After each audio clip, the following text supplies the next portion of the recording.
I've been dreaming about my perfect plus-size gothic Loli outfit since I was a teenager. But between the price and lack of size range, I've never had the opportunity to buy one. Welcome back. My name is Emmy, and I'm trying to roll into my consistent need to learn new things while also trying to buff up some old skills that I already have. I'm currently making myself a pumpkin spice themed Loli outfit, and I have about 5 more weeks to finish this project. To start off, I'll be doing all of the embroidery for this outfit before I piece anything together. On this channel, I'll be designing and completing projects while showing you how I applied my ideas, where I probably made some mistakes, but also how I overcame them. I'm glad to have you here. This is Crafter of Many Kinds.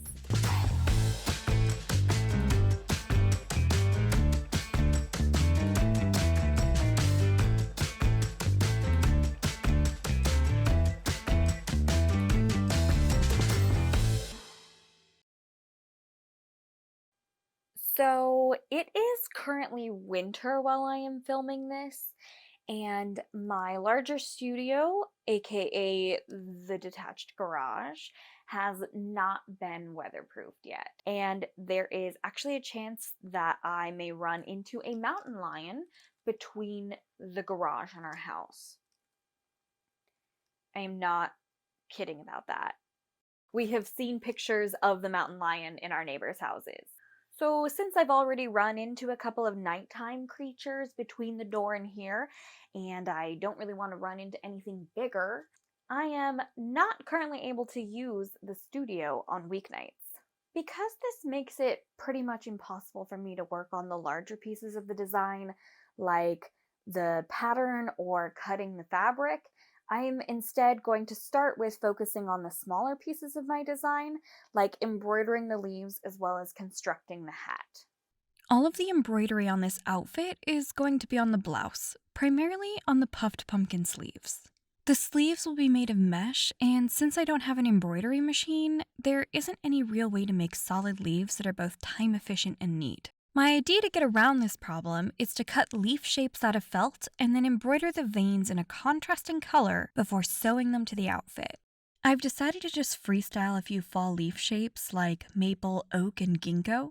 They'll be about 2 square inches each, and I'll need about 60 leaves to give me the kind of pattern density I'm looking for.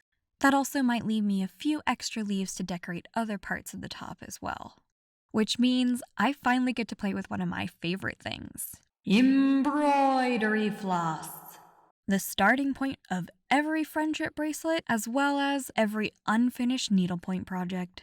Paired with these fall-colored felts, I should end up with something pretty festive that closely matches the other colors in the design. I did have a general guide of what shape that I wanted to make the leaves, but I also wanted to bring a natural variance to each one. So after just cutting out the general shape, I cut out each of the curves and details unique to each leaf. A lot of the costumes I've designed tended to be for people interacting with an audience close-up. I try to hide small, clever details in my outfits because it gives them this personalized touch, and I love the thrill when somebody notices one of my Easter eggs. Today I'll be using my tabletop scroll embroidery frame. This is the widest scroll frame that I own, with 10 inches by 30 inches of workable space. These are primarily used for large needlecraft items that are rectangular instead of the traditional circle ones you've probably seen. I've gone ahead and tacked the leaves down to a water-soluble interfacing because with this many pre-cut leaves, I don't want to take the time to cut them out perfectly a second time. Once I'm finished adding the embroidery, I'll dip them into water, which will take off the backing. I need the backs of the leaves to look relatively nice since they're going to be on the mesh and you'll be able to see them really clearly. I expect this is going to take me quite a while, but I've still got plenty of time, and I think I'll be so pleased with them when I'm finished that it'll make the time worth it. Okay, so it was a good thing I did these first because it ended up taking almost the first week of my work time.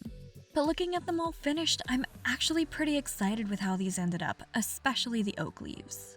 I did just quick cuts around the leaves from the interfacing because I hadn't actually used this kind of interfacing before, and I just wanted to dissolve them in small controlled batches that would be easier to film. They started coming out exactly how I wanted them to, and it only took about 5 minutes or so for them to dissolve. However, what I discovered only after I was finished was that the interfacing must have been made out of some kind of starching agent, because the later leaves, like the red and orange ones, ended up being really stiff after they were dry. I didn't change the water in between batches, so that meant all of the starch that I was dissolving off was actually just in the water, and I was just starching all of my leaves. Luckily, none of them ended up too terribly hard, but next time I do something like this, I'll either change the water a lot or dissolve them in something big like a bathtub. That'll also save me from having to cut them out twice. Since it'll be a lot harder to decorate the hat once it's constructed, I'm going to start on one of my stretch goals instead of stopping production. I decided to really bring that pumpkin spice theme home and put the ingredients of the flavor on the hat in colors that match the leaves. I'll be embroidering the words cinnamon, nutmeg, cloves, allspice, and ginger in a circle around the edge. I still have a lot of the embroidery floss left over, so this feels like a good way of bringing my theme together as well as using up more of the supplies that I bought. I'll be doing a patterned beret since I don't have any of the supplies for hat felting. This will be built from a basic pattern of 2 circles. The top circle will be the piece that I decorate, and then the bottom circle will have a hole cut out of the middle, which will match the circumference of my head. I've made this one a little bit bigger than my actual head measurements because it's going to be going over a wig, and I don't want it to be too tight. I've also given it some fake ribbons for the back and a headband to really go for that sailor look. I'll be putting this cream colored lace all around the edges because I've had this lace going on 12 years, and despite my efforts to get rid of it at every opportunity, it just refuses to run out.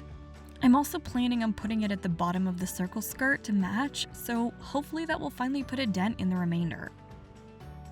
I needed something to decorate the middle of the hat so that it wouldn't be blank, and I thought nothing made more sense than a giant pumpkin. I used a couching stitch to apply the details, which is one of my favorite techniques. Couching is where you lay one thread above the fabric and then tack it in place with a second thread that comes up from underneath. This makes a continuous line on top, which is a method I normally use when I'm doing ribbon work. I started embroidering when I was about 12 or so. I remember the first thing I made was attempting to copy pictures from my favorite Japanese comic books onto a tablecloth. But I had no idea what I was doing, and I was just making it up as I went.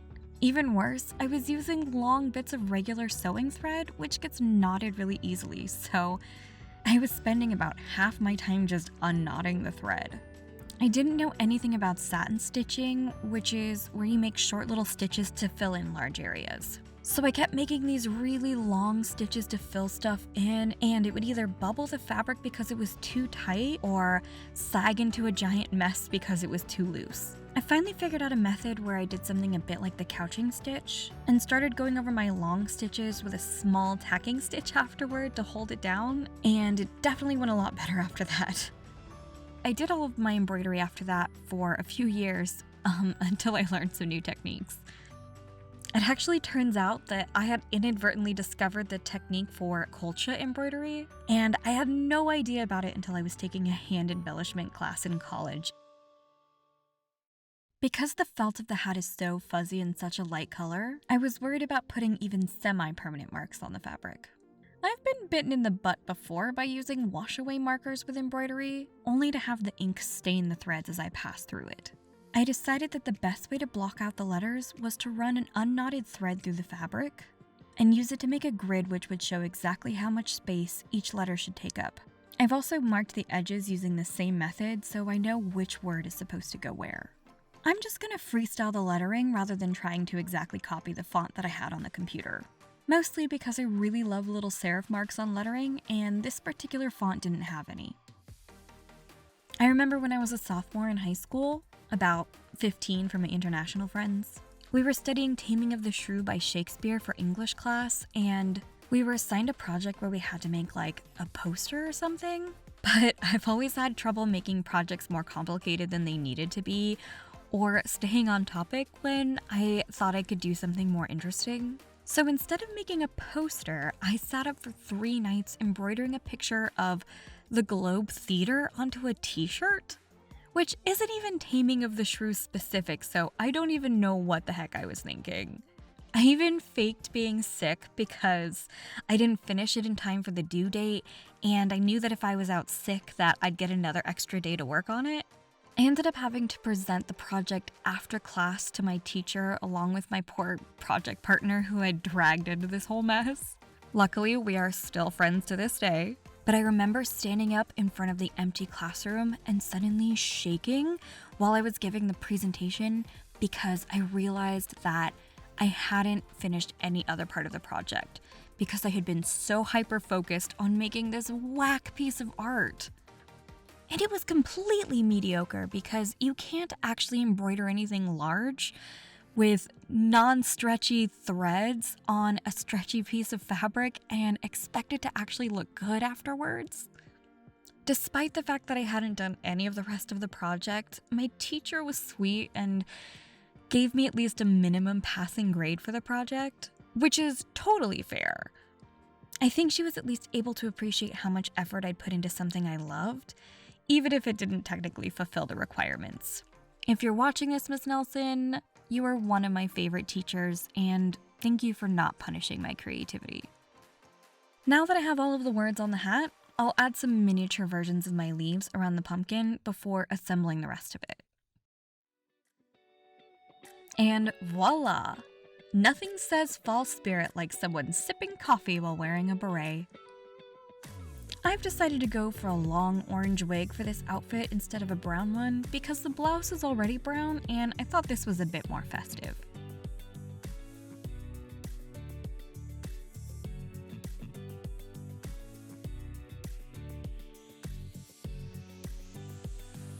I'm really proud of how this hat came out, and even if the rest of the outfit isn't good, I actually think this is good enough that I could wear it out to other things.